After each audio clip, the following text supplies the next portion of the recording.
मेरे प्यारे देशवासियों, आज़ादी के इस पावन पर्व की सभी देशवासियों को बधाई और बहुत बहुत शुभकामनाएं।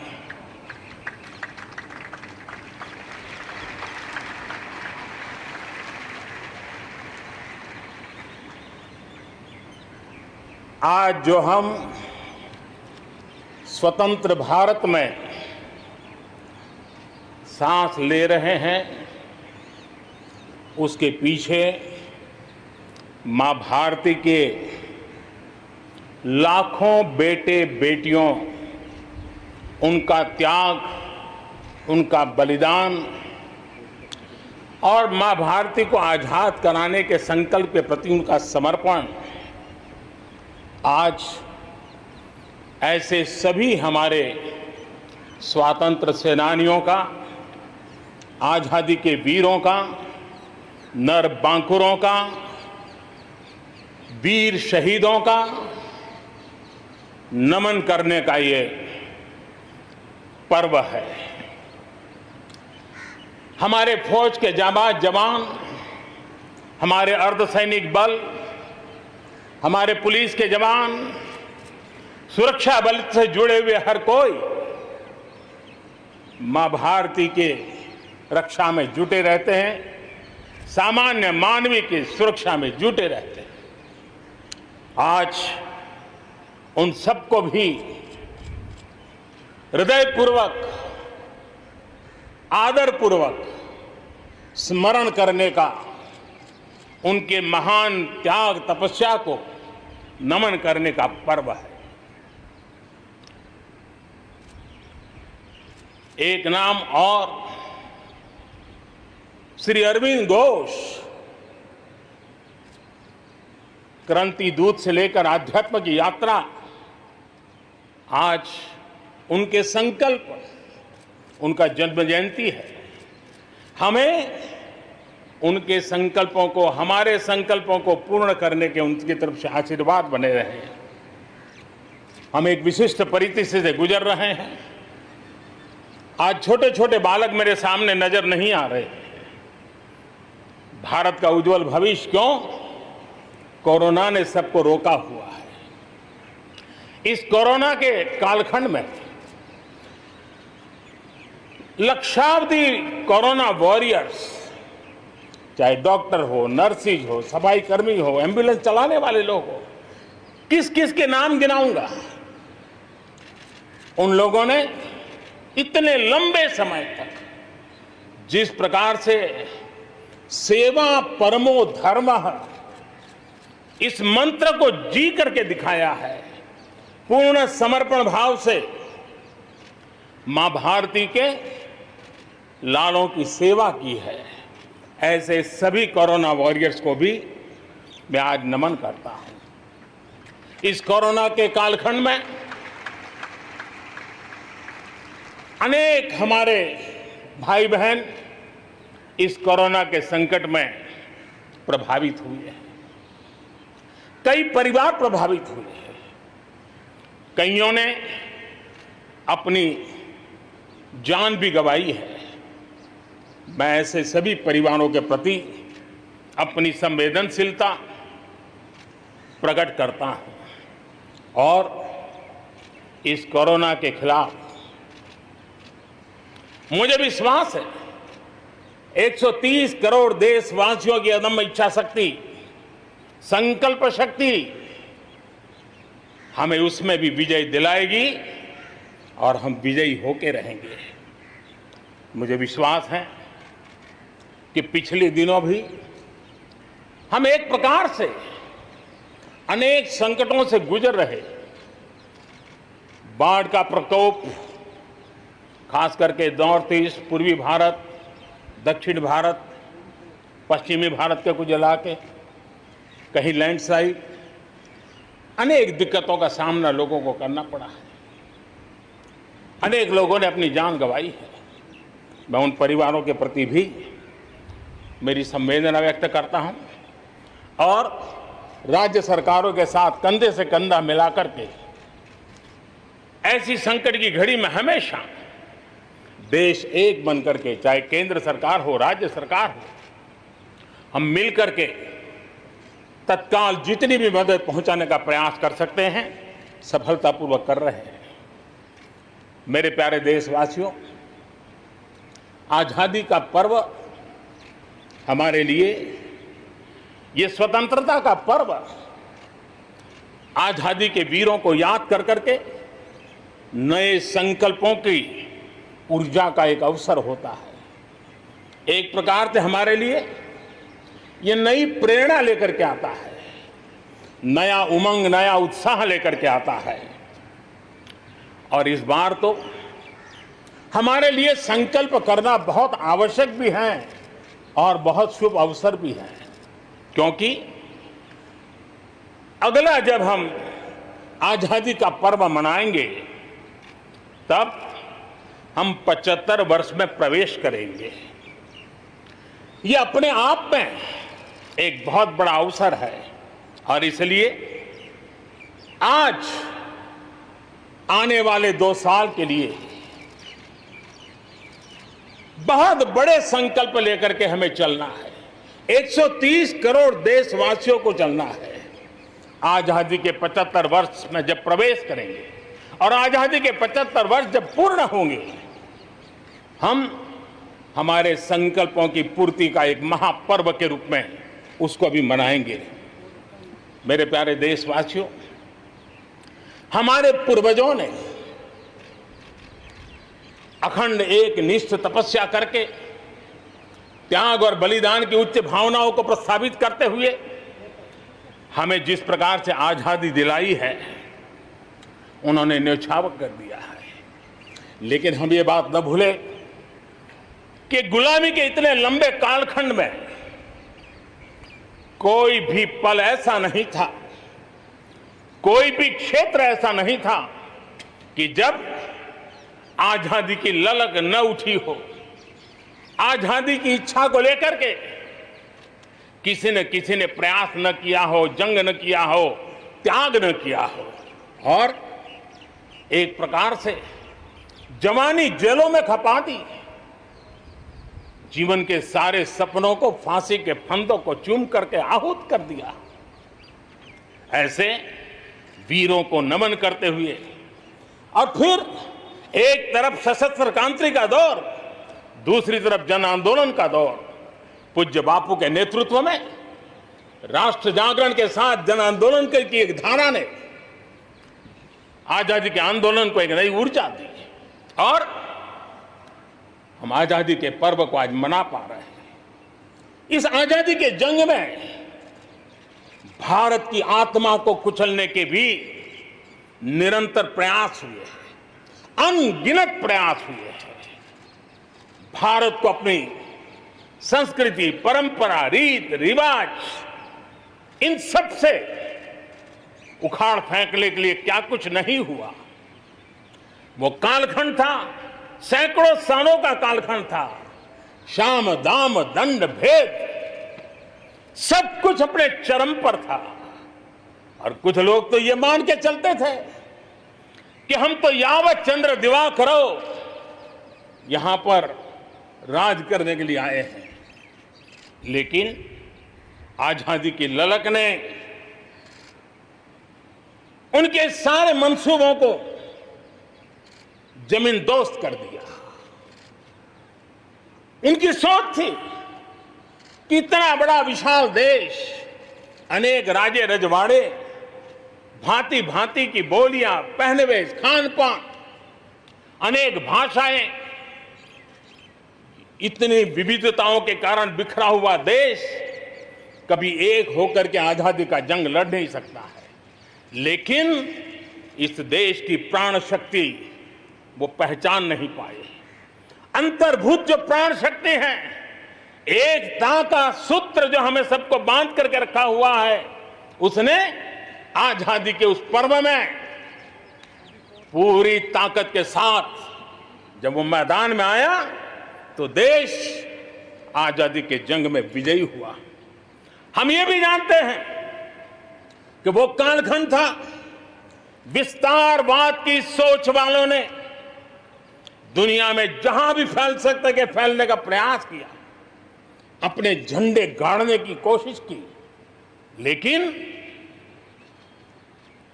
भारत का आजादी का आंदोलन दुनिया के अंदर भी एक प्रेरणा का पुंज बन गया, दिव्य स्तंभ बन गया और दुनिया में भी आजादी की ललक जगी। और जो लोग विस्तारवाद के अंधी दौड़ में लगे हुए थे, अपने झंडे गाड़ने में लगे थे, उन्होंने अपने इस मंसूबों को, विस्तारवाद के मंसूबों को पार करने के लिए दुनिया को दो महाविश्व युद्ध में झोंक दिया, मानवता को तहस नहस कर दिया, जिंदगियां तबाह कर दी, दुनिया को तबाह कर दिया। लेकिन ऐसे कालखंड में भी, युद्ध की विभीषिका के बीच भी भारत ने अपनी आजादी की ललक को नहीं छोड़ा, न कमी आने दी, न नमी आने दी। देश बलिदान करने की जरूरत पड़ी, बलिदान देता रहा, कष्ट झेलने की जरूरत पड़ी, कष्ट झेलता रहा, जन आंदोलन खड़ा करने की जरूरत पड़ी, जन आंदोलन खड़ा करता रहा। और भारत की ये लड़ाई ने दुनिया में आजादी के लिए एक माहौल बना दिया। और भारत की एक शक्ति ने दुनिया में जो बदलाव लाया, विस्तारवाद के लिए एक चुनौती बन गया भारत। इतिहास इस बात को कभी नकार नहीं सकता है। इतिहास इस बात को मेरे प्यारे देशवासियों, आजादी की लड़ाई में पूरे विश्व में भारत ने अपनी एकजुटता की ताकत, अपनी सामूहिकता की ताकत, अपने उज्जवल भविष्य के प्रति अपना संकल्प, समर्पण और प्रेरणा, उस ऊर्जा को लेकर के देश आगे बढ़ता चला गया। मेरे प्यारे देशवासियों, कोरोना वैश्विक महामारी के बीच 130 करोड़ भारतीयों ने संकल्प लिया, संकल्प आत्मनिर्भर बनने का। और आत्मनिर्भर भारत आज हर हिंदुस्तान के मन मस्तिष्क को में छाया हुआ है। आत्मनिर्भर भारत, ये सपना संकल्प में परिवर्तित देख रहे हैं। आत्मनिर्भर भारत ये एक प्रकार से शब्द नहीं, ये आज 130 करोड़ देशवासियों के लिए मंत्र बन गया है। हम जानते हैं, जब मैं आत्मनिर्भर की बात करता हूं, हम में से जो भी 25-30 साल की उम्र से ऊपर होंगे, उन सब ने अपने परिवार में अपने माता पिता या अपने बुजुर्गों से सुना होगा कि भाई बेटे बेटी, अब 20 साल 21 साल के हो गए हो, अब अपने पैरों पे खड़े हो जाओ। 20-21 साल में भी परिवार संतानों से अपने पैरों पर खड़े होने की अपेक्षा करता है। हम तो आजादी के 75 वर्ष के एक कदम दूर है, तब हमारे लिए भी भारत जैसे देश को अपने पैरों पर खड़ा होना अनिवार्य है। आत्मनिर्भर बनना अनिवार्य है। जो परिवार के लिए आवश्यक है, वो देश के लिए भी आवश्यक है। और इसलिए, और मुझे विश्वास है, भारत इस सपने को चरितार्थ करके रहेगा। और उसका कारण मेरे देश के नागरिकों के सामर्थ्य पर मुझे यकीन है। मुझे मेरे देश की प्रतिभा पर गर्व है। मुझे देश के युवाओं में, देश की मातृशक्ति में, हमारी महिलाओं में अप्रतिम सामर्थ्य जो है, उस पर मेरा भरोसा है। मेरा हिंदुस्तान की सोच, हिंदुस्तान का अप्रोच, इस पर विश्वास है। और इतिहास गवाह है कि भारत एक बार ठान लेता है तो भारत करके रहता है। और इसी के कारण जब हम आत्मनिर्भर की बात करते हैं तो दुनिया को भी उत्सुकता भी है, भारत से अपेक्षा भी है। और इसलिए हमें उस अपेक्षा को पूर्ण करने के लिए अपने आप को योग्य बनाना बहुत आवश्यक है। हमें अपने आप को तैयार करना बहुत आवश्यक है।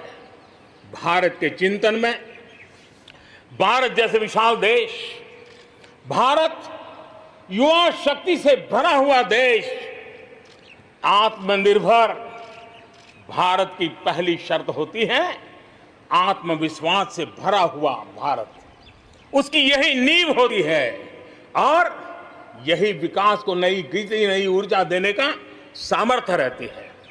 भारत विश्व एक परिवार के संस्कारों से पला बड़ा हुआ है।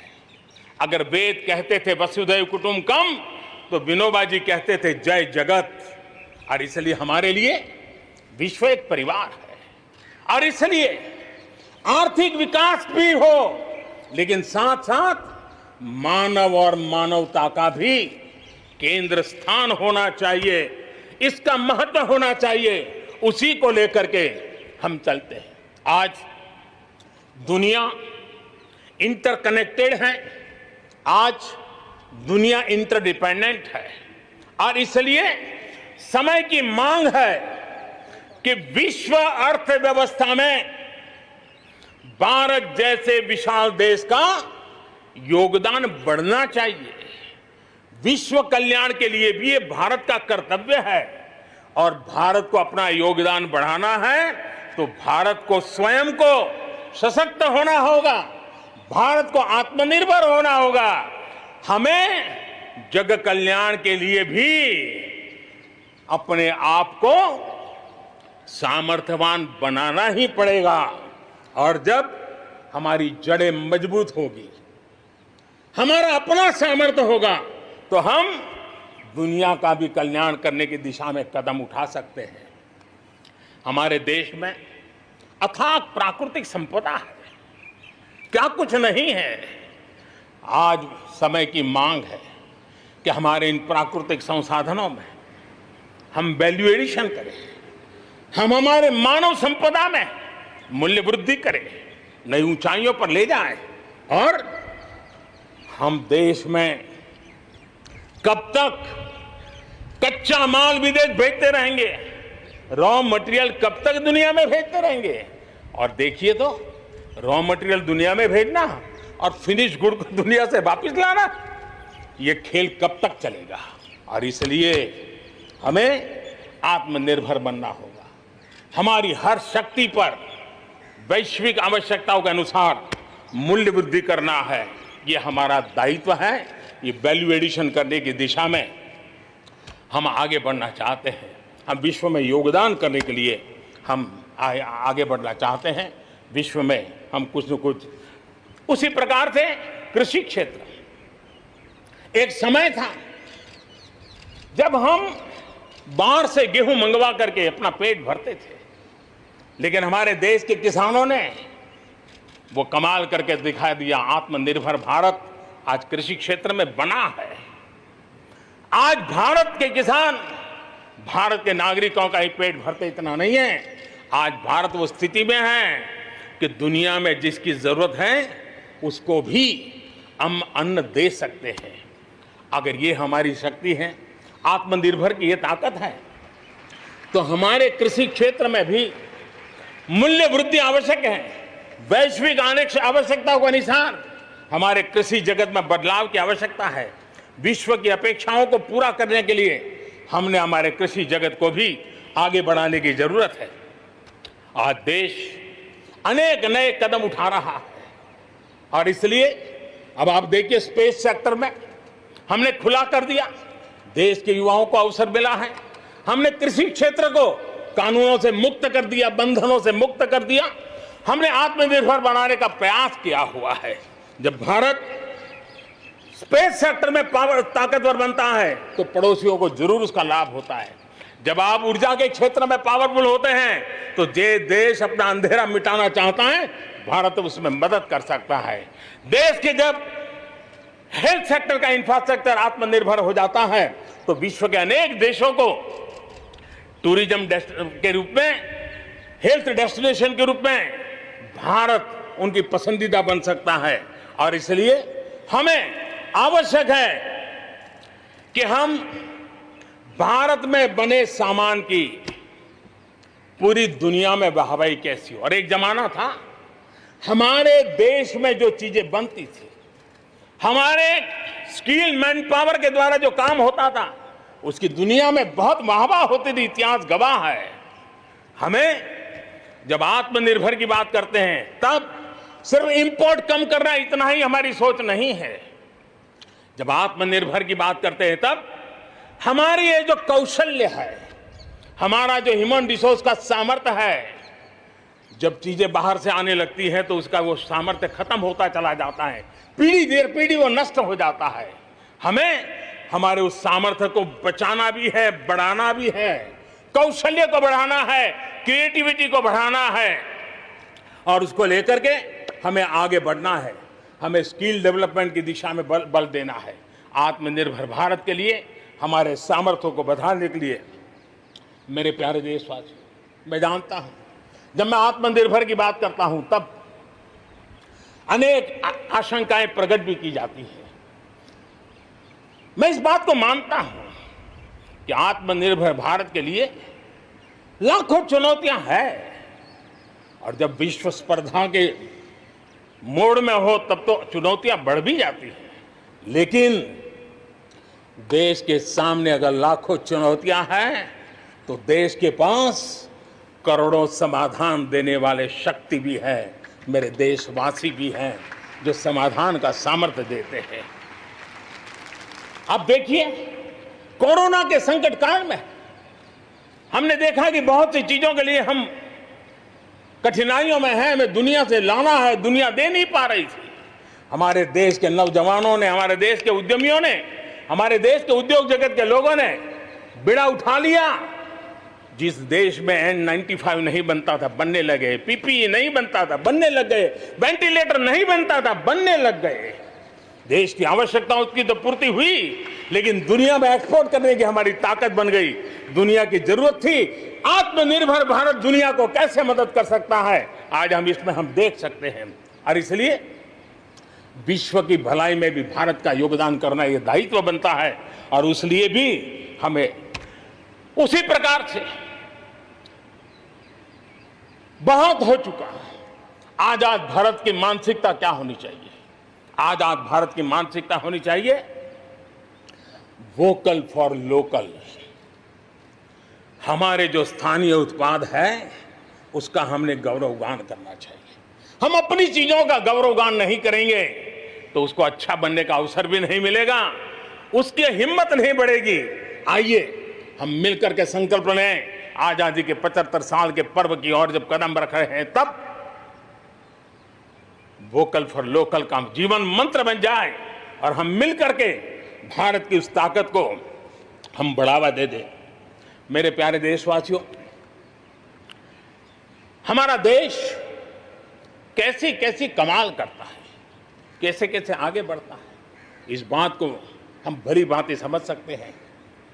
कौन सोच सकता था कि कभी गरीबों के जनधन खाते में लाखों करोड़ों रुपए सीधे ट्रांसफर हो जाएंगे? कौन सोच सकता था कि किसानों की भलाई के लिए एपीएमसी जैसा एक्ट इसमें इतने बदलाव हो जाएंगे?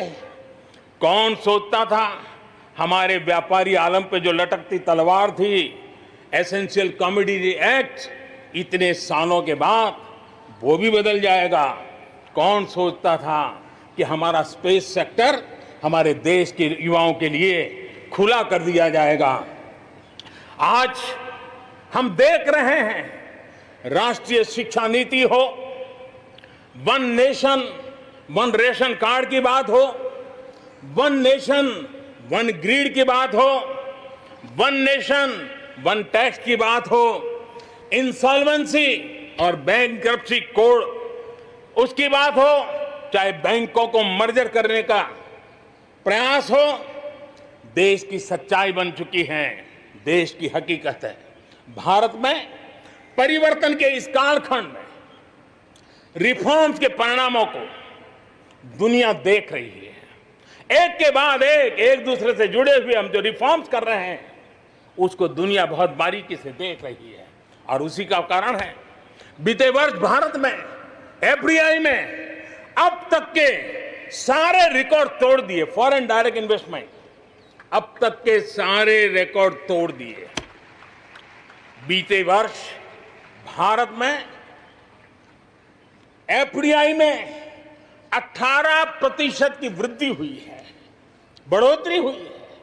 और इसलिए कोरोना काल में भी दुनिया की बड़ी बड़ी कंपनियां भारत की ओर रुख ले रही हैं। ये विश्वास ऐसे ही पैदा नहीं हुआ है, ऐसे ही दुनिया मोहित नहीं हुई है। इसके लिए भारत ने अपनी नीतियों पर, भारत ने अपने लोकतंत्र पर, भारत ने अपनी अर्थव्यवस्था की बुनियाद की मजबूती पर जो काम किए हैं उसने ये विश्वास जगाया है। दुनिया भर के अनेक बिजनेस भारत को सप्लाई चेन के केंद्र के रूप में आज देख रहे हैं। अब हमें मेक इन इंडिया के साथ साथ मेक फॉर वर्ल्ड ये मंत्र को लेकर के भी हमें आगे बढ़ना है। 130 करोड़ देशवासियों का सामर्थ्य जब एक ही समय में, जरा याद कीजिए पिछले कुछ दिन, और 130 करोड़ देशवासियों के सामर्थ्य के लिए गर्व कीजिए। कोरोना के इस महाकालखंड में एक तरफ चक्रवात, पूरब में भी चक्रवात, पश्चिम में भी चक्रवात, बिजली गिरने से अनेक लोगों की मौत की खबरें, कहीं पर बार बार भूस्खलन की घटनाएं, छोटे मोटे भूकंप के झटके इतना कम था तो हमारे किसानों के लिए टिड्डी दल की आपत्तियां आई।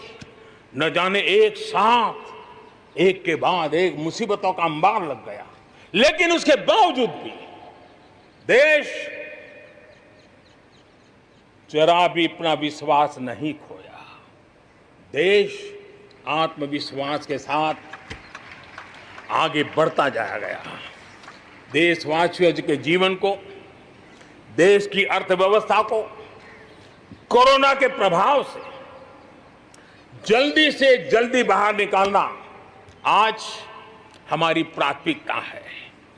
इसमें अहम भूमिका रहेगी नेशनल इंफ्रास्ट्रक्चर पाइपलाइन प्रोजेक्ट की।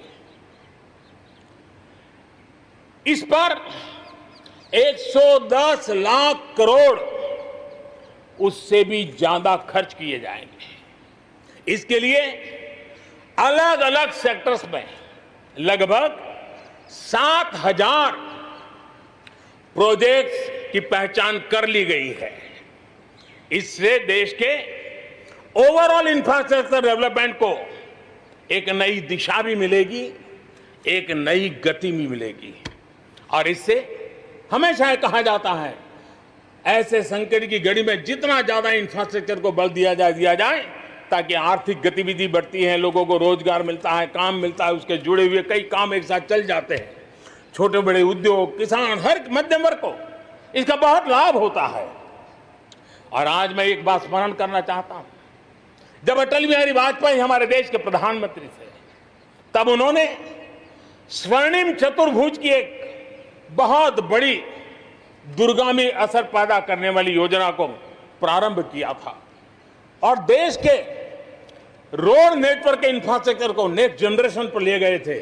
आज भी वो स्वर्णिम चतुर्भुज की तरफ देश बड़े गर्व से देख रहा है। हाँ, हमारा हिंदुस्तान बदल रहा है, देख रहा है।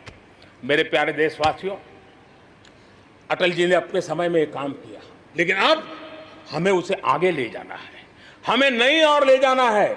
और अब हम साइलोज में नहीं चल सकते। हम इंफ्रास्ट्रक्चर को, रोड का रोड वाला काम करेगा, रेल का रेल में चला जाएगा, न रेल का रोड से संबंध, न रोड का रेल से संबंध, न एयरपोर्ट का पोर्ट से संबंध, न पोर्ट का एयरपोर्ट से संबंध, न रेलवे स्टेशन का बस से संबंध, बस स्टेशन से संबंध, न बस स्टेशन का रेलवे। ऐसी स्थिति नहीं चले। अब हमें सारा इंफ्रास्ट्रक्चर एक कॉम्प्रिहेंसिव हो, इंटीग्रेटेड हो, एक दूसरे के पूरक हो। रेल से रोड पूरक हो, रोड से सी पोर्ट पूरक हो, सी पोर्ट से पोर्ट पूरक हो। ये हमें एक नए सदी के लिए हमें मल्टी मॉडल कनेक्टिविटी इंफ्रास्ट्रक्चर इसको जोड़ने के लिए हम अब आगे बढ़ रहे हैं और ये एक नया आयाम होगा। बहुत बड़ा सपना लेकर के इस पर काम शुरू किया है और मुझे विश्वास है ये साइलोस को खत्म करके हमारे इस सारी व्यवस्था को एक नई ताकत देंगे। इसके साथ साथ हमारे समुद्री तट, विश्व व्यापार में समुद्री तटों का अपना बहुत महत्व होता है। जब हम पोर्ट लेड डेवलपमेंट को लेकर के चले हैं तब हम आने वाले दिनों में समुद्री तट के पूरे हिस्से में 4 लेन रोड बनाने की दिशा में एक आधुनिक इंफ्रास्ट्रक्चर के लिए हम काम करेंगे। मेरे प्यारे देशवासियों, हमारे यहां शास्त्रों में एक बहुत बड़ी बात और बड़ी महत्वपूर्ण बात कही गई है।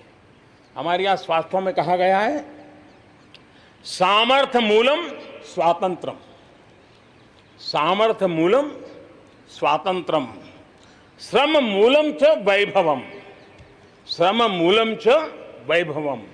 यानी किसी समाज की, किसी भी राष्ट्र की आजादी का स्रोत उसका सामर्थ्य होता है और उसके वैभव, उन्नति, प्रगति का स्रोत उसकी श्रम शक्ति है। और इसलिए सामान्य नागरिक, शहर हो या गांव, उसकी मेहनत का कोई मुकाबला नहीं है। मेहनत का समाज को जब सुविधाएं मिलती है, जीवन का संघर्ष, रोजमर्रा की मुसीबतें कम होती है, तो उसकी ऊर्जा, उसकी शक्ति बहुत खिल उठती है, बड़े कमाल करके देती है। बीते 6 वर्षों में देश के मेहनत कश नागरिकों का जीवन बेहतर बनाने के लिए अनेक विविध कामों का सिलसिला चलाया गया है, अनेक अभियान चलाए गए हैं।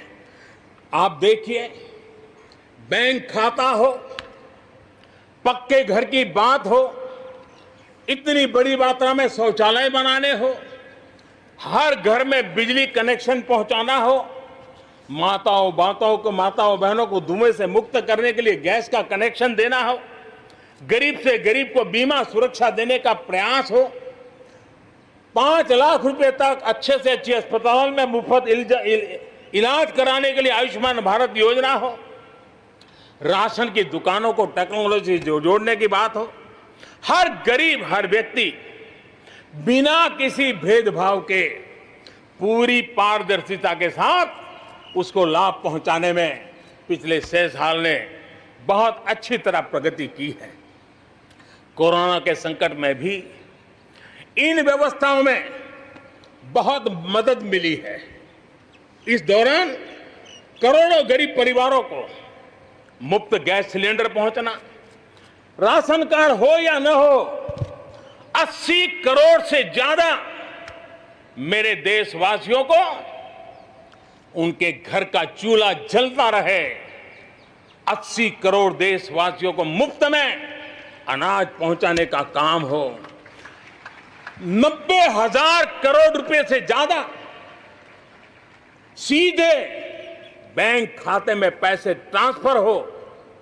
कुछ वर्ष पहले तो सोच भी नहीं सकते थे, कल्पना ही नहीं कर सकते थे कि दिल्ली 1 रुपया निकले और 100 के 100 पैसे गरीब के खाते में जमा हो जाए। ये पहले कभी सोचा भी नहीं जा सकता है। अपने ही गांव में रोजगार के लिए गरीब कल्याण रोजगार अभियान शुरू किया गया है। श्रमिक साथी खुद को रिस्किल करे, अपस्किल करे, इस पर विश्वास करते हुए, श्रम शक्ति पे भरोसा करते हुए, गांव के संसाधनों पर भरोसा करते हुए, हम वोकल फॉर लोकल को बल देते हुए, रीस्किल, अपस्किल के द्वारा हम हमारे देश की श्रम शक्ति को, हमारे गरीबों को एम्पावर करने की दिशा में हम काम कर रहे हैं। शहर में हमारे जो श्रमिक हैं, क्योंकि आर्थिक गतिविधि का केंद्र शहर है, गांव से लोग दूर दूर से शहरों में आते हैं। स्ट्रीट वेंडर्स हो, रेडी पटरी वाले लोग हो, आज बैंकों से उनको सीधा पैसा देने की योजना चल रही है लाखों लोगों ने इतने कम समय में कोरोना के कालखंड में इसका फायदा उठाया है। अब उनको कहीं से ज्यादा ब्याज से खानगी स्तर पर पैसे लेने की जरूरत नहीं पड़ेगी, बैंक से वो अधिकार से अपने पैसे ले पाएगा। उसी प्रकार से जब शहर में हमारे श्रमिक आते हैं, उनको रहने की अगर अच्छी सुविधा मिल जाए तो उनकी कार्य क्षमता में भी बहुत बढ़ोतरी होती है। और इसी बात को ध्यान में रखते हुए शहर के अंदर उनके लिए हमने आवास की व्यवस्था की एक बहुत बड़ी योजना बनाई है, ताकि शहर के अंदर जब श्रमिक आएगा तो वो अपने काम के लिए मुक्त मन से पूरे विश्वास के साथ आगे बढ़ पड़ेंगे। मेरे प्यारे देशवासियों, ये भी सही है कि विकास की इस यात्रा में भी हमने देखा है जैसे समाज जीवन में कुछ तबके पीछे रह जाते हैं, गरीबी से बाहर निकल नहीं पाते हैं, वैसे राष्ट्र जीवन में भी कुछ क्षेत्र होते हैं, कुछ भूभाग होते हैं, कुछ इलाके होते हैं जो पीछे रह जाते हैं। आत्मनिर्भर भारत बनाने के लिए हमारे लिए संतुलित विकास बहुत आवश्यक है और हमने 110 से ज्यादा आकांक्षी जिले आइडेंटिफाई किए हैं। उन 110 जिले जो एवरेज से भी पीछे हैं, उनको राज्य की और राष्ट्र की एवरेज तक ले आना है। सभी पैरामीटर में लेता है।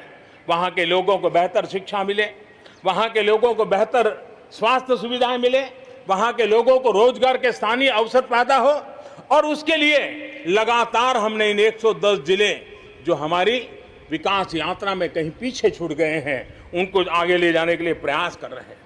मेरे प्यारे देशवासियों, आत्मनिर्भर भारत की अहम प्राथमिकता आत्मनिर्भर कृषि और आत्मनिर्भर किसान, और इसको हम कभी भी नजरअंदाज नहीं कर सकते हैं।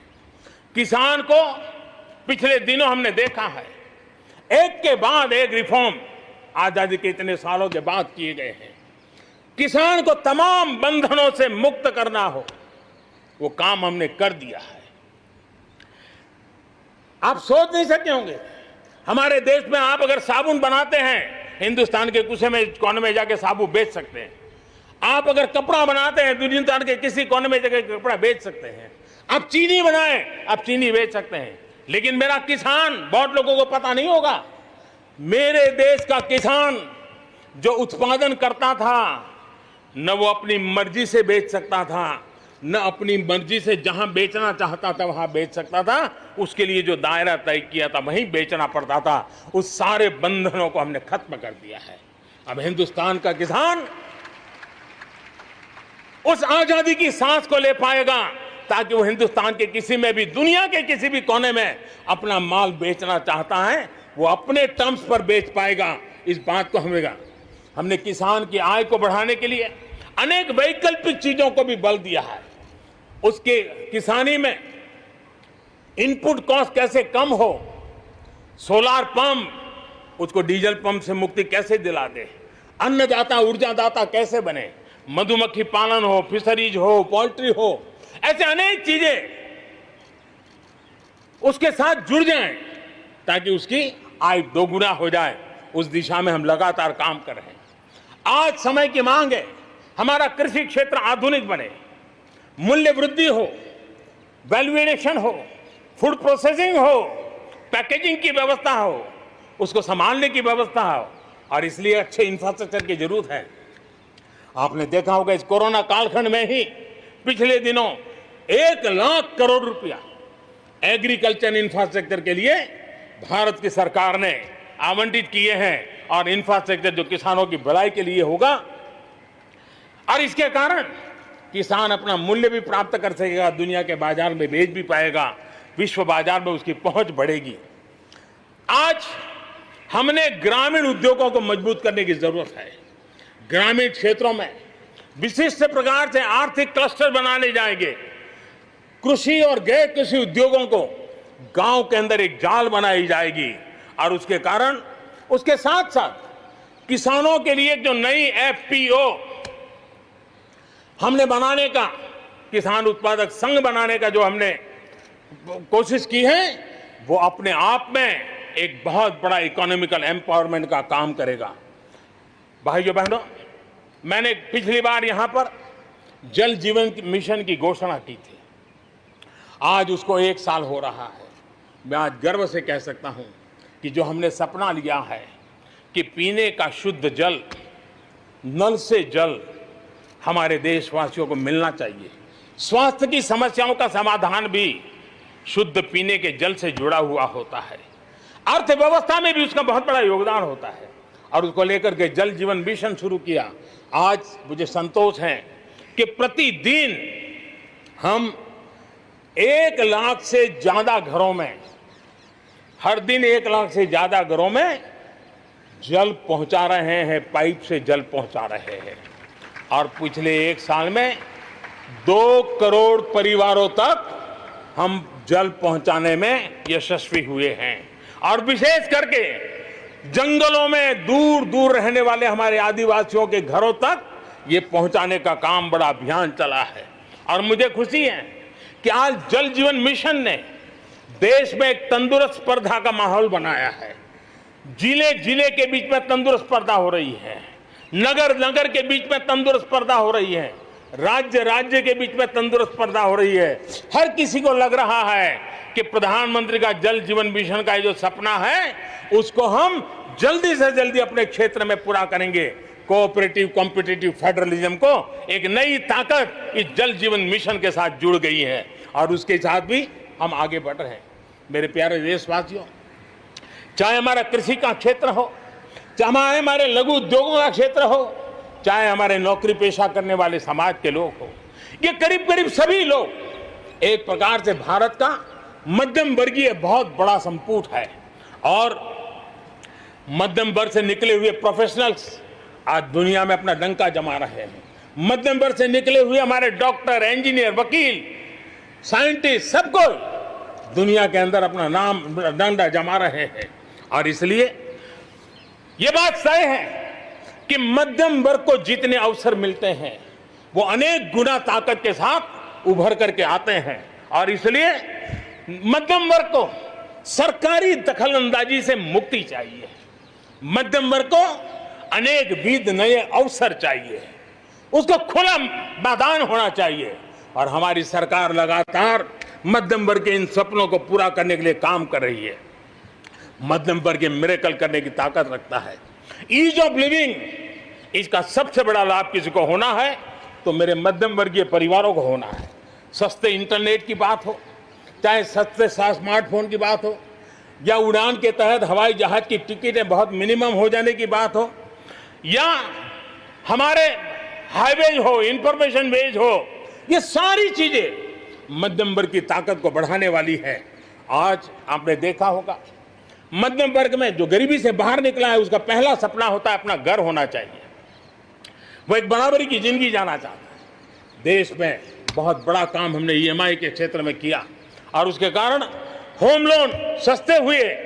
और जब एक घर के लिए लोन लेता है तो लोन पूरी करते करते करीब 6 लाख रुपया कि उसके छूट मिल जाती है।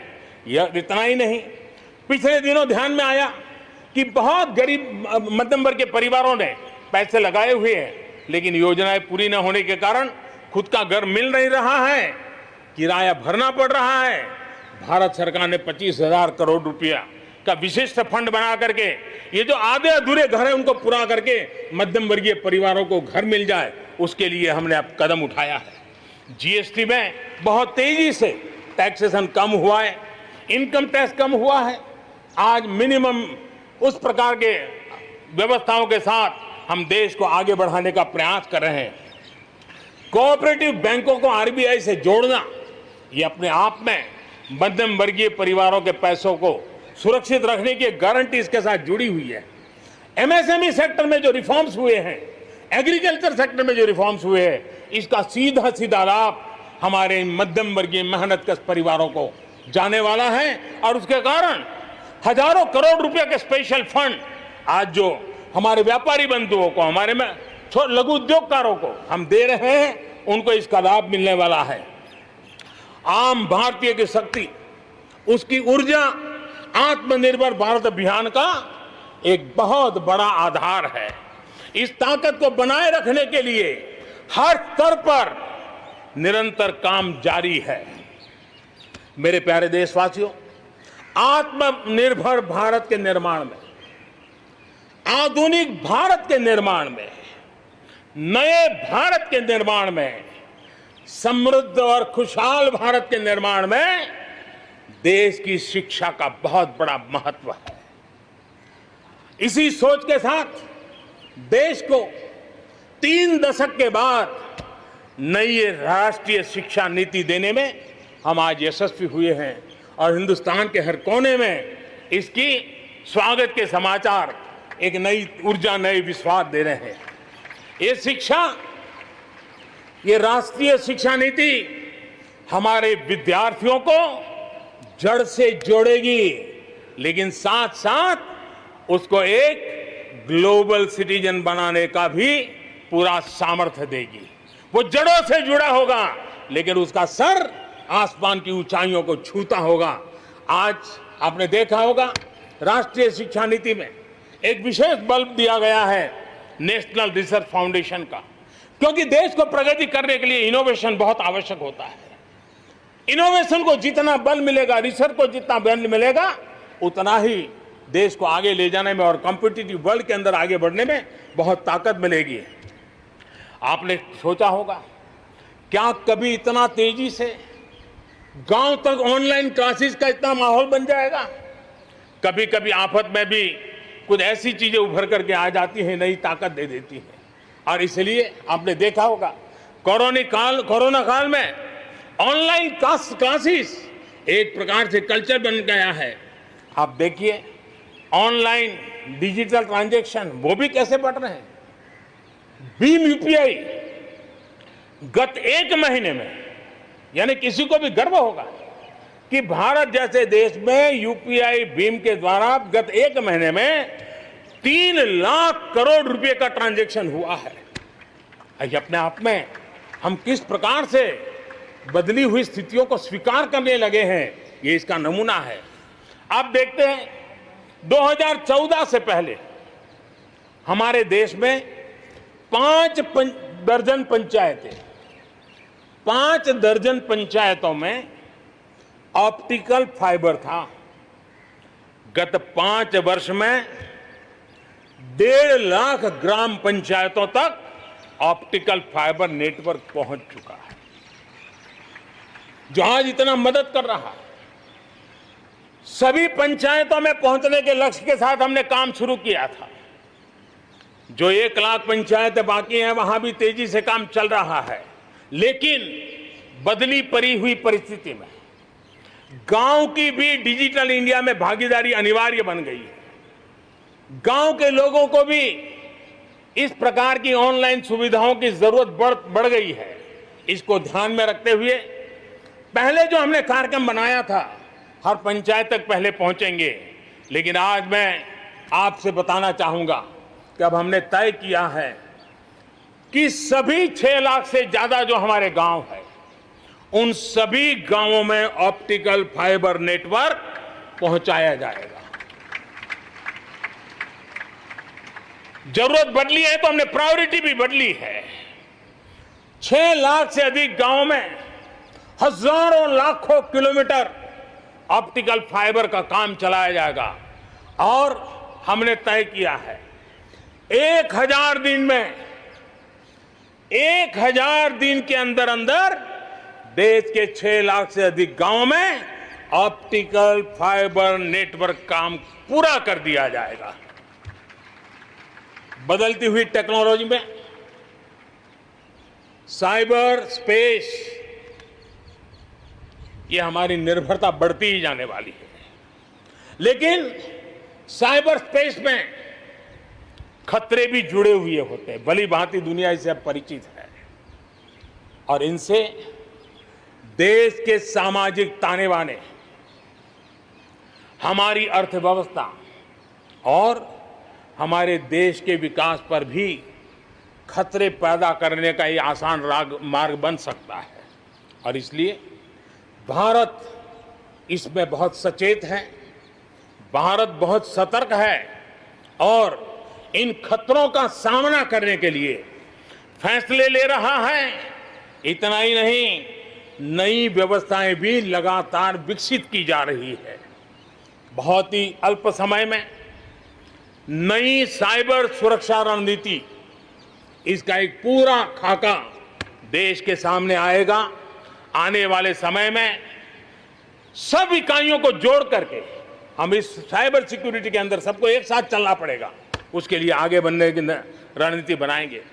मेरे प्यारे देशवासियों, भारत में महिला शक्ति को जब जब भी अवसर मिले उन्होंने देश का नाम रोशन किया, देश को मजबूती दी है। महिलाओं को स्वरोजगार और रोजगार के समान अवसर देने के लिए आज देश प्रतिबद्ध है। आज भारत में महिलाएं अंडरग्राउंड कोयले की खदान में काम कर रही हैं, तो आज मेरे देश की बेटियां फाइटर प्लेन भी उड़ा करके आसमान की बुलंदियों को चूम रही है। आज भारत दुनिया के उन देशों में है जहां नौसेना और वायुसेना में महिलाओं को कॉम्बैट रोल में शामिल किया जा रहा है। गर्भवती महिलाओं को सैलरी के साथ 6 महीने की छुट्टी देने का फैसले की बात हो। हमारे देश की महिलाएं जो 3 तलाक के कारण पीड़ित रहती थी, वैसी हमारी मुस्लिम बहनों को मुक्ति दिलाने, आजादी दिलाने का काम हो। महिलाओं के आर्थिक सशक्तिकरण की बात हो।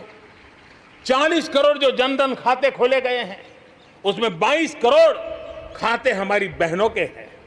कोरोना काल में करीब 30,000 करोड़ रुपए इन बहनों के खाते में जमा कर दिए गए हैं। मुद्रा लोन 25 करोड़ के करीब मुद्रा लोन दिए गए, उसमें 70% मुद्रा लोन लेने वाली हमारी माताएं बहनें हैं।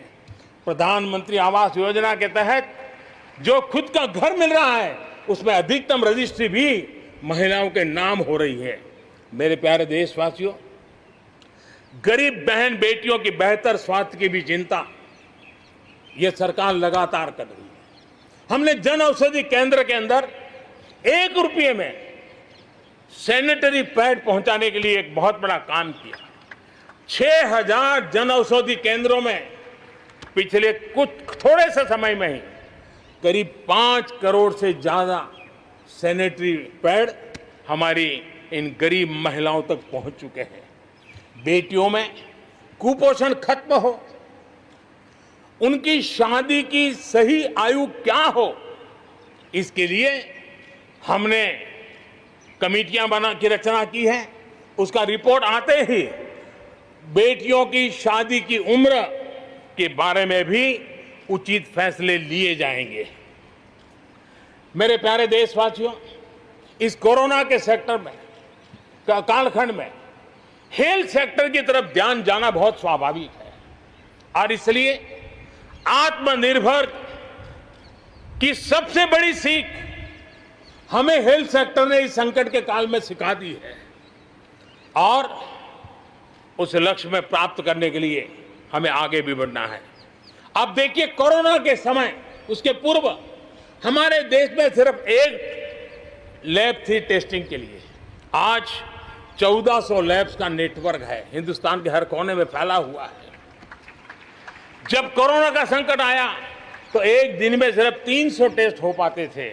इतने कम समय में हमारे लोगों ने वो शक्ति दिखा दी है कि आज हर दिन 7 लाख से ज्यादा टेस्ट हम कर पाए। कहाँ 300 से शुरू किया था और कहाँ हम 7 लाख तक पहुंच गए।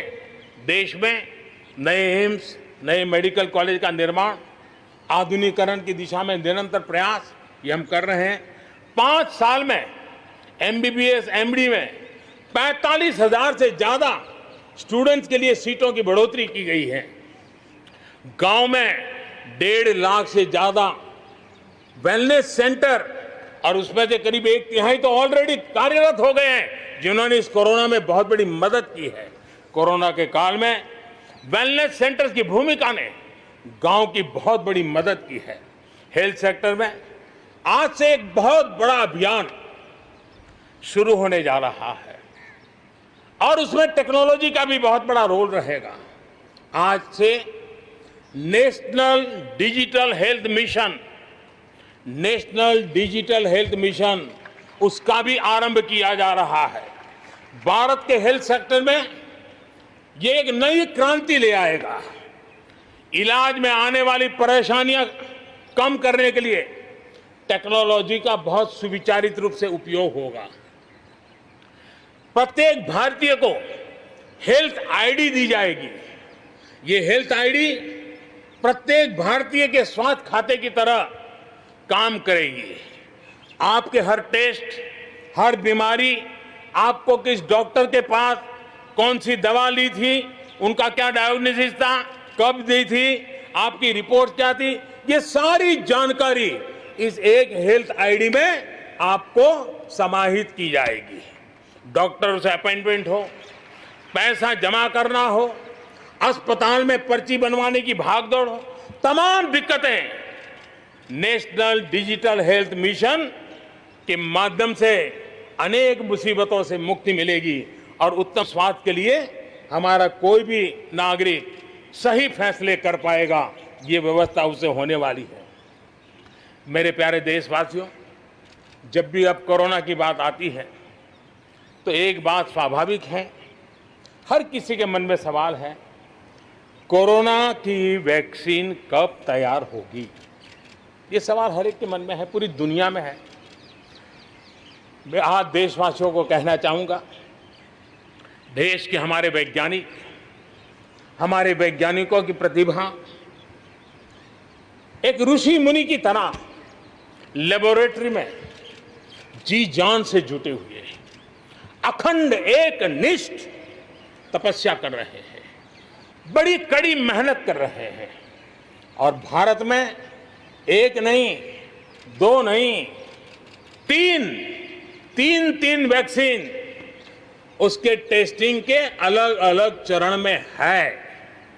वैज्ञानिकों से जब हरी झंडी मिल जाएगी, बड़े पैमाने पर प्रोडक्शन होगा और उसकी तैयारियां भी पूरी तरह रेडी हैं और तेजी से प्रोडक्शन के साथ वैक्सीन हर भारतीय तक कम से कम समय में कैसे पहुंचे, उसका खाका भी तैयार है, उसका रूपरेखा भी तैयार है। मेरे प्यारे देशवासियों, हमारे देश में अलग अलग जगहों पर विकास की तस्वीर अलग अलग है। कुछ क्षेत्र बहुत आगे हैं, कुछ क्षेत्र बहुत पीछे हैं। ये असंतुलन आत्मनिर्भर भारत के सामने एक महत्वपूर्ण चुनौती मैं मान सकता हूं और इसलिए जैसा मैंने प्रारंभ में कहा, 110 आकांक्षी जिलों पर हम बल दे रहे हैं, उसको विकास की बराबरी लाना चाहते हैं। हम विकास के इकोसिस्टम बनाना, कनेक्टिविटी को सुधारना, ये हमारी प्राथमिकता है। अब आप देखिए, हिंदुस्तान का पश्चिमी भाग और हिंदुस्तान को मध्य से देखिए, हिंदुस्तान का पूर्वी भाग, पूर्वी उत्तर प्रदेश हो, बिहार हो, बंगाल हो, नॉर्थ ही हो, उड़ीसा हो, ये सारे हमारे क्षेत्र अपार संपदा है, प्राकृतिक संपदा के भंडार है। यहाँ के लोग सामर्थ्यवान है, शक्तिवान है, प्रतिभावान है, लेकिन अवसरों के अभाव में ये क्षेत्र हमारे असंतुलन रहा है और इसलिए हमने अनेक नए कदम उठाए। ईस्टर्न डेडिकेटेड फ्रेट कॉरिडोर हो, पूर्व में गैस पाइपलाइन से जोड़ने की बात हो, नए रोड रेल का इंफ्रास्ट्रक्चर खड़ा करना हो, वहां नए पोर्ट बनाने हो, यानी एक प्रकार से पूरा डेवलपमेंट के लिए जो इंफ्रास्ट्रक्चर का खाका होना चाहिए, बड़ा होलिस्टिक तरीके से विकसित हम कर रहे हैं ताकि हमारे क्षेत्र भी विकास की दिशा में। उसी प्रकार से लेह लद्दाख, करगिल, जम्मू कश्मीर, एक क्षेत्र एक प्रकार से इस क्षेत्र को 1 वर्ष पूर्व 370 से आजादी मिल चुकी है, 1 साल पूरा हो चुका है। ये 1 साल जम्मू कश्मीर के एक नई विकास यात्रा का बड़ा महत्वपूर्ण पड़ाव है। ये 1 साल वहां महिलाओं को, दलितों को मूलभूत अधिकारों को दिल देने वाला कालखंड रहा है। ये हमारे शरणार्थियों को गरिमापूर्ण जीवन का भी एक साल रहा है। विकास का लाभ गांव और गरीब तक पहुंचाने के लिए बैक टू विलेजेस जैसे विशेष अभियान चलाए जा रहे हैं। आयुष्मान योजना को बेहतरीन तरीके से आज जम्मू कश्मीर लद्दाख के क्षेत्र में उपयोग किया जा रहा है। मेरे प्यारे देशवासियों, लोकतंत्र की मजबूती, लोकतंत्र की सच्ची ताकत हमारी चुनी हुई स्थानीय इकाइयों में है। हम सभी के लिए गर्व की बात है कि जम्मू कश्मीर में स्थानीय इकाइयों के जनप्रतिनिधि सक्रियता और संवेदनशीलता के साथ विकास के नए युग को आगे बढ़ा रहे हैं। मैं उनके वहीं के सभी पंच सरपंचों को हृदय से बहुत बहुत बधाई देता हूं विकास यात्रा में उनकी सक्रिय भागीदारी के लिए। जम्मू कश्मीर में डिलिमिटेशन की प्रक्रिया चल रही है। सुप्रीम कोर्ट के निवृत्त न्यायमूर्ति के नेतृत्व में डिलिमिटेशन का काम चल रहा है और जल्दी से डिलिमिटेशन का काम पूरा होते ही भविष्य में वहां चुनाव हो, जम्मू कश्मीर के एमएलए हो, जम्मू कश्मीर के मंत्रीगण हो, जम्मू कश्मीर के मुख्यमंत्रीगण हो, नई ऊर्जा के साथ विकास के मार्ग पर आगे बढ़े। इसके लिए देश प्रतिबद्ध भी है और प्रयासरत भी है। लद्दाख को केंद्र शासित प्रदेश बना करके बरसों पुरानी जो उनकी मांग थी, उनकी आकांक्षा थी, उस आकांक्षा को हमने पूर्ण करने का, उनको सम्मानित करने का एक बहुत बड़ा काम किया है। हिमालय की ऊंचाइयों में बसा लद्दाख विकास के नए शिखर की ओर आगे बढ़ रहा है। अब सेंट्रल यूनिवर्सिटी वहां पर बन रही है, नए रिसर्च सेंटर बन रहे हैं, होटल मैनेजमेंट के कोर्सेज वहां चल रहे हैं। बिजली के लिए 7,500 मेगावाट के सोलर पार्क के निर्माण की योजना बन रही है। लेकिन मेरे प्यारे देशवासियों, लद्दाख की कई विशेषता है। उन विशेषताओं को हमें संभालना भी है, संवारना भी है। और जैसे सिक्किम ने, हमारे नॉर्थ ईस्ट में सिक्किम ने अपनी एक ऑर्गेनिक स्टेट की पहचान बनाई है, वैसे ही लद्दाख, लेह, करगिल, ये पूरा क्षेत्र हमारे देश के लिए कार्बन न्यूट्रल इकाई के रूप में उसकी पहचान बना सकता है।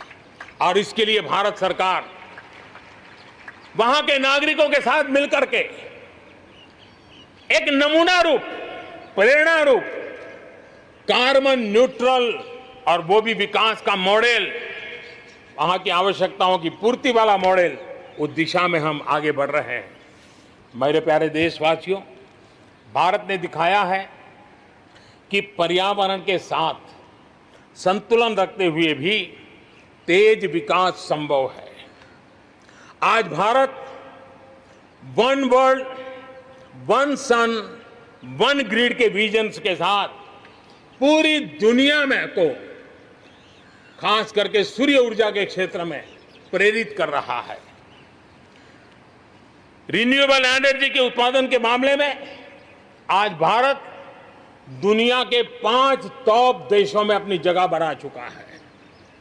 प्रदूषण के समाधान को लेकर भारत सजग भी है और भारत सक्रिय भी है।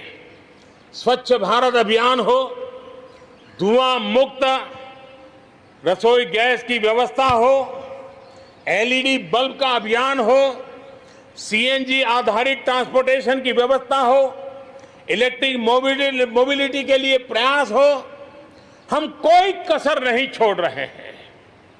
पेट्रोल से प्रदूषण को कम करने के लिए इथेनॉल उत्पादन, उसको बढ़ाने पर और उसके इस्तेमाल पर बल दिया जा रहा है। 5 साल पहले हमारे देश के अंदर इथेनॉल की क्या स्थिति थी? 5 साल पहले हमारे देश में 40 करोड़ लीटर उत्पादन होता था। आज 5 साल में 5 गुना हो गया और आज 200 करोड़ लीटर इथेनॉल हमारे देश में बन रहा है, जो पर्यावरण के लिए बहुत उपयोगी हो रहा है। मेरे प्यारे देशवासियों, देश के 100 शहरों में, चुने हुए 100 शहरों में प्रदूषण कम करने के लिए हम एक होलिस्टिक अप्रोच के साथ, एक इंटीग्रेटेड अप्रोच के साथ, एक जन भागीदारी के साथ आधुनिक टेक्नोलॉजी का उपयोग भरपूर करते हुए हम उसे प्रदूषण कम करने की दिशा में एक मिशन मोड में काम करने वाले हैं।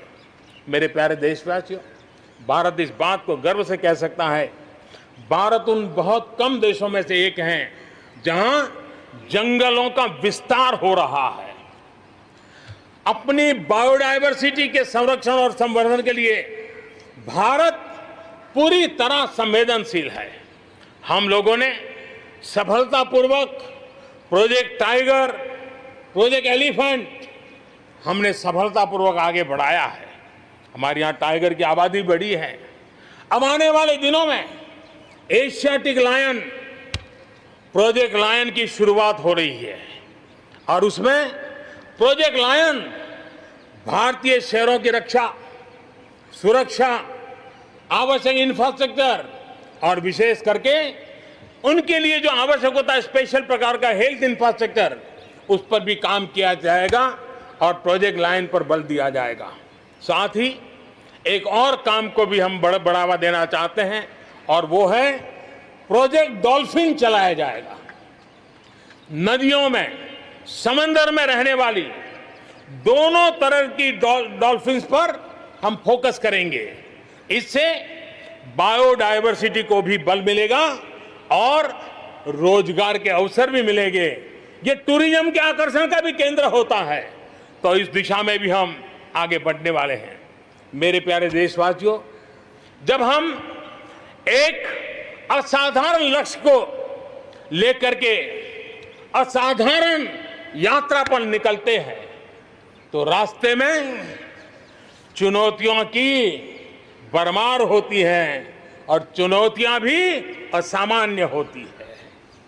इतनी आपदाओं के बीच ही सीमा पर भी देश के सामर्थ्य को चुनौती देने के दुष्प्रयास हुए हैं, लेकिन एलओसी से लेकर एलएसी तक देश की संप्रभुता पर जिस किसी ने आंख उठाई, देश की सेना ने, हमारे वीर जवानों ने उसका उसी की भाषा में जवाब दिया है।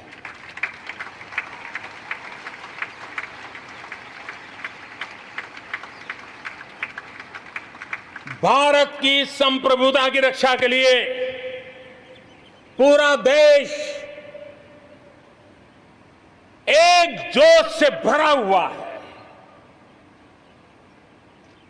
संकल्प से प्रेरित है और सामर्थ्य पर अटूट श्रद्धा के साथ आगे बढ़ रहा है।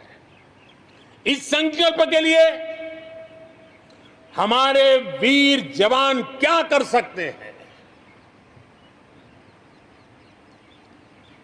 देश क्या कर सकता है,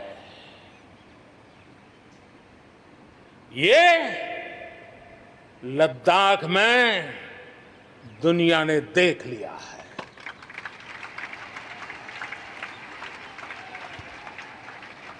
मैं आज मातृभूमि पर न्योछावर उन सभी वीर जवानों को लाल किले की प्राचीर से आदरपूर्वक नमन करता हूं।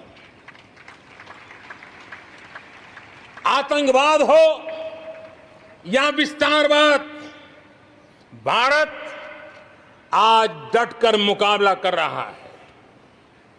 आज दुनिया पर का भारत पर विश्वास और मजबूत हुआ है।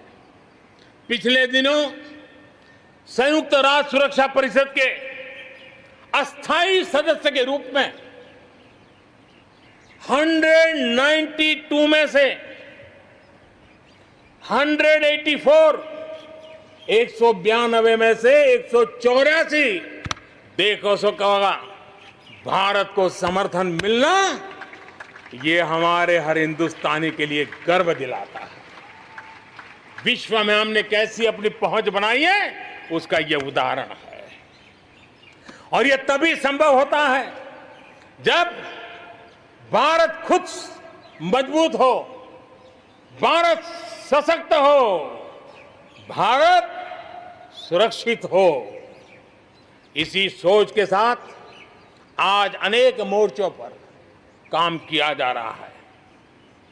मेरे प्यारे देशवासियों, हमारे पड़ोसी देशों के साथ, चाहे वो हमसे जमीन से जुड़े हो या समंदर से, अपने संबंधों का हम सुरक्षा, विकास और विश्वास की साझेदारी के साथ जोड़ रहे हैं।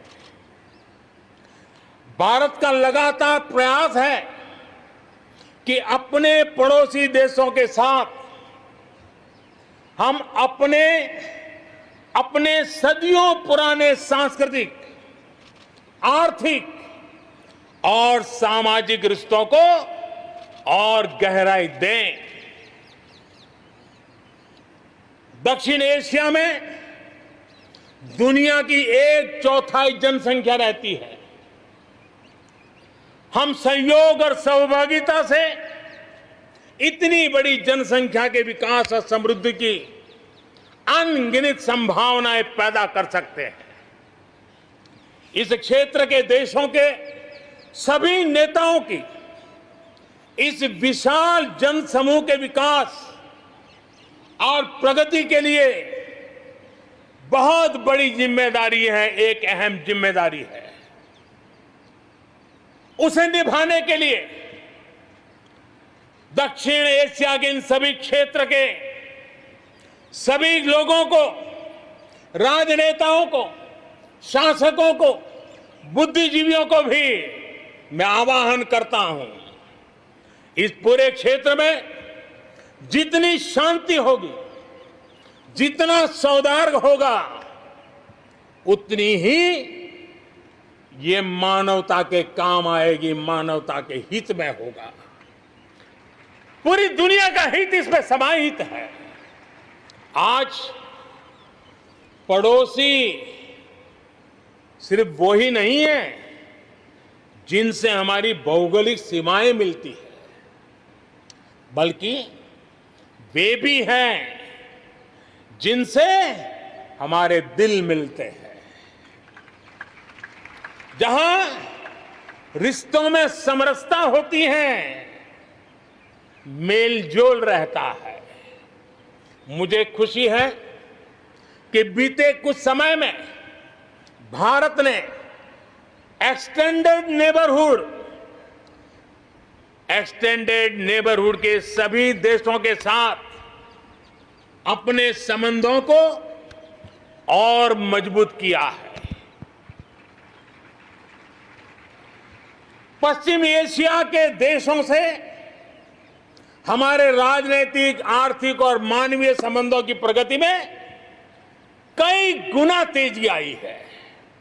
विश्वास अनेक गुना बढ़ गया है। इन देशों के साथ हमारे आर्थिक संबंध, खासकर ऊर्जा क्षेत्र में भागीदारी बहुत महत्वपूर्ण है। इनसे कई देशों में, इन सभी देशों में, ज्यादातर देशों में बहुत बड़ी संख्या में हमारे भारतीय भाई बहन काम कर रहे हैं। जिस प्रकार इन देशों ने कोरोना के संकट के समय भारतीयों की मदद की, भारत सरकार के अनुरोध का सम्मान किया, उसके लिए भारत उन सभी देशों का आभारी है और मैं अपना आभार प्रकट करना चाहता हूं। इस प्रकार हमारे पूर्व के आसियान देश, जो हमारे मैरीटाइम पड़ोसी भी हैं, वो भी हमारे लिए बहुत विशेष महत्व रखते हैं। इनके साथ भारत का हजारों वर्ष पुराना धार्मिक और सांस्कृतिक संबंध है। बौद्ध धर्म की परंपराएं हमें उनसे जोड़ती है। आज भारत इन देशों के साथ सिर्फ सुरक्षा क्षेत्र में नहीं बल्कि समुद्री संपदा के क्षेत्र में भी सहयोग बढ़ा रहा है। मेरे प्यारे देशवासियों, भारत के जितने प्रयास शांति और सौहार्द के लिए है, उतनी ही प्रतिबद्धता अपनी सुरक्षा और अपनी सेनाओं को सशक्त करने के लिए भी है। रक्षा उत्पादन में आत्मनिर्भर भारत के लिए बड़े कदम उठाए गए हैं। हाल ही में 100 से ज्यादा सैन्य उपकरणों के आयात पर हमने रोक लगा दी है। मिसाइलों से लेकर के हल्के युद्धक हेलीकॉप्टरों तक, असॉल्ट राइफल से लेकर ट्रांसपोर्ट एयरक्राफ्ट तक सभी मेक इन इंडिया हो गए। अपना तेजस भी अपनी तेजी और अपनी ताकत दिखाने के लिए आधुनिक जरूरतों के हिसाब से तैयार हो रहा है। देश की सुरक्षा में हमारे बॉर्डर और कोस्टल इंफ्रास्ट्रक्चर की बहुत बड़ी भूमिका है। आज हिमालय की चोटियां हो या हिंद महासागर के द्वीप, हर दिशा में कनेक्टिविटी के विस्तार पर जोर दिया जा रहा है। लद्दाख से लेकर के अरुणाचल प्रदेश तक बड़े पैमाने पर हमारे देश की सुरक्षा को ध्यान में रखते हुए नई सड़कें तैयार की गई हैं। देश में, मेरे प्यारे देशवासियों, हमारा इतना बड़ा समुद्र तट है, लेकिन साथ साथ हमारे पास 1300 से ज्यादा आइलैंड्स हैं। कुछ चुनिंदा आइलैंड के महत्व को देखते हुए तेजी से विकसित करने पर हम आगे बढ़ रहे हैं। आपने देखा होगा, पिछले सप्ताह 5 दिन पहले अंडमान निकोबार में submarine optical fibre cable project का लोकार्पण हुआ। अंडमान निकोबार को भी चेन्नई और दिल्ली जैसी इंटरनेट सुविधा अब उपलब्ध होगी। अब हम आगे लक्षद्वीप को भी इसी तरह जोड़ने के लिए काम को आगे बढ़ाने वाले हैं। अगले 1000 दिन में लक्षद्वीप को भी तेज इंटरनेट की सुविधा से जोड़ने का हमने लक्ष्य रखा है। बॉर्डर और कोस्टल एरिया के युवाओं के विकास, उसको भी सुरक्षा को केंद्र में रखते हुए विकास के मॉडल की दिशा में हम आगे बढ़ रहे हैं। और उसमें एक बड़ा अभियान हम शुरू कर रहे हैं। हमारे जो बॉर्डर इलाके हैं, हमारे जो कोस्टल इलाके हैं, वहां के करीब 173 डिस्ट्रिक्ट हैं जो किसी न किसी देश की सीमा या समुद्री तट से जुड़े हुए हैं। आने वाले दिनों में एनसीसी का विस्तार उन बॉर्डर डिस्ट्रिक्ट के नौजवानों के लिए किया जाएगा। बॉर्डर एरिया के कैडेट्स को हम करीब 1 लाख नए एनसीसी के कैडेट तैयार करेंगे और उसमें 1/3 हमारी बेटियां हो, ये भी प्रयास रहेगा। बॉर्डर एरिया के कैडेट्स को सेना प्रशिक्षित करेगी।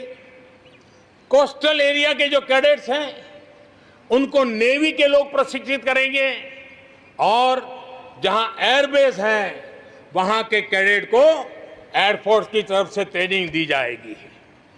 बॉर्डर और कोस्टल एरिया को आपदाओं से निपटने के लिए एक ट्रेन्ड मैन पावर मिलेगा।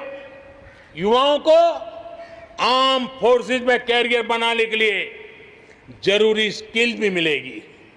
मेरे प्यारे देशवासियों, पिछले वर्ष लाल किले से मैंने कहा था, बीते 5 साल आवश्यकताओं की पूर्ति और अगले 5 साल आकांक्षाओं की पूर्ति के हैं।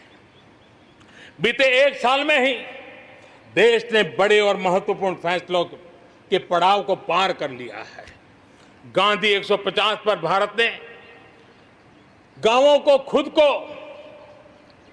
खुले में शौच से मुक्त किया है। आस्था की वजह से प्रताड़ित शरणार्थियों को नागरिकता देने का कानून, दलितों, पिछड़ों, ओबीसी के लिए, एससी, एसटी, ओबीसी के लिए आरक्षण के अधिकार को बढ़ाने की बात हो, असम और त्रिपुरा में ऐतिहासिक शांति समझौता हो, फौज की सामूहिक शक्ति को और प्रभावी बनाने के लिए चीफ ऑफ डिफेंस स्टाफ की नियुक्ति हो, करतारपुर साहिब कॉरिडोर का रिकॉर्ड समय में निर्माण हो, देश ने इतिहास बनाया, इतिहास बदले देखा, असाधारण काम करके दिखाया। 10 दिन पूर्व अयोध्या में भगवान राम के भव्य मंदिर का निर्माण शुरू हुआ। राम जन्मभूमि के सदियों पुराने विषय का शांतिपूर्ण समाधान हो चुका है। देश के लोगों ने जिस संयम के साथ और समझदारी के साथ आचरण किया है, व्यवहार किया है, यह अभूतपूर्व है और भविष्य के लिए हमारे लिए प्रेरणा का कारण है। शांति, एकता और सद्भावना, यही तो आत्मनिर्भर भारत की ताकत बनने वाली है। यही मेलजोल, यही सद्भाव भारत के उज्जवल भविष्य की गारंटी है। इसी सद्भाव के साथ हमें आगे बढ़ना है। विकास में के इस महायज्ञ में हर हिंदुस्तानी को अपनी कुछ न कुछ आहुति देनी है। इस दशक में भारत नई नीति और नई रीति के साथ ही आगे बढ़ेगा। जब साधारण से काम नहीं चलेगा, अब होती है चलती का वक्त अब चला गया। हमें दुनिया में किसी से कम नहीं, हम सबसे ऊपर रहने का प्रयास करेंगे और इसलिए हम सर्वश्रेष्ठ उत्पादन, सर्वश्रेष्ठ ह्यूमन रिसोर्सेज, सर्वश्रेष्ठ गवर्नेंस, हर चीज में सर्वश्रेष्ठ के लक्ष्य को लेकर के आजादी के 75 साल के लिए हमें आगे बढ़ना है। हमारी पॉलिसीज, हमारे प्रोसेस, हमारे प्रोडक्ट्स, सब कुछ उत्तम से उत्तम हो, बेस्ट हो, तभी एक भारत श्रेष्ठ भारत की परिकल्पना साकार होगी। आज हमें फिर से संकल्प लेने की जरूरत है। ये संकल्प आजादी के लिए बलिदान देने वालों के सपनों को पूरा करने का हो। ये संकल्प 130 करोड़ देशवासियों के लिए हो। ये संकल्प हमारी आने वाली पीढ़ियों के लिए हो, उनके उज्जवल भविष्य के लिए हो। ये संकल्प आत्मनिर्भर भारत के लिए हो। हमें शपथ लेनी होगी, हमें प्रतिज्ञा करनी होगी। हम आयात को कम से कम करने की दिशा में योगदान करेंगे। हम अपने लघु उद्योगों को सशक्त करेंगे। हम सब लोकल के लिए वोकल बनेंगे और हम ज्यादा इनोवेट करेंगे। हम एम्पावर करेंगे अपने युवाओं को, महिलाओं को, आदिवासियों को, दिव्यांगों को, दलितों को, गरीबों को, गांव को, पिछड़ों को, हर किसी को। आज भारत ने असाधारण गति से असंभव को संभव किया है। इसी इच्छा शक्ति, इसी लगन, इसी जज्बे के साथ प्रत्येक भारतीय को आगे बढ़ना है। वर्ष 2022 हमारी आजादी के 75 वर्ष का पर्व अब बस आ ही गया है। हम एक कदम दूर है। हमें दिन रात एक कर देना है। 21वीं सदी का ये तीसरा दशक हमारे सपनों को पूरा करने का दशक होना चाहिए। कोरोना बड़ी विपत्ति है, लेकिन इतनी बड़ी नहीं कि आत्मनिर्भर भारत की विजय यात्रा को वो रोक पाए। मैं देख सकता हूं एक नए प्रभात की लालिमा, एक नए आत्मविश्वास का उदय, एक नए आत्मनिर्भर भारत का शंखनाद। एक बार फिर आप सभी को स्वाधीनता दिवस की कोटि कोटि शुभकामनाएं।